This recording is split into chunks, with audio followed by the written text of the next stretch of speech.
today on Fuel for the Fire. Our word today is experience.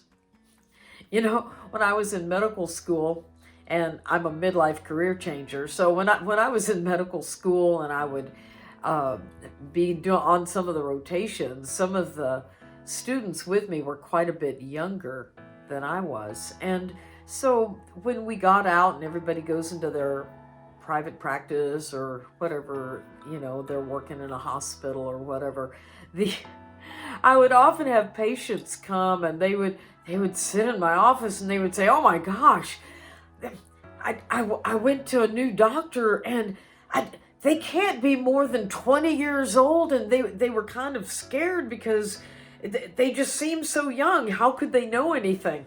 And I remember encouraging them and saying, oftentimes new physicians are actually the best ones to go to because they're totally up to date on the latest procedures and the latest science and the latest everything.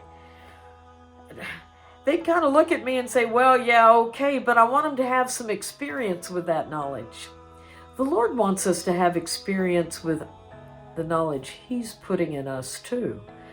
Sometimes we read the Word, and I heard somebody say one time, "I read 30 chapters a day," and they're talking about how fast they read through the Word, and I thought, that's great, you must be a speed reader. But the reality is, I don't want to just put it in. I want the experience of walking it out. Experience goes a long way.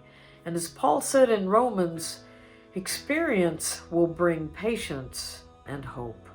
So let's not push away from the tediousness of experience.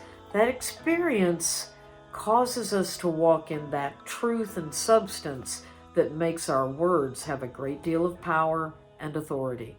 Embrace the experience today and let God take you into new realms of His presence. Thank you for joining me on Fuel for the Fire.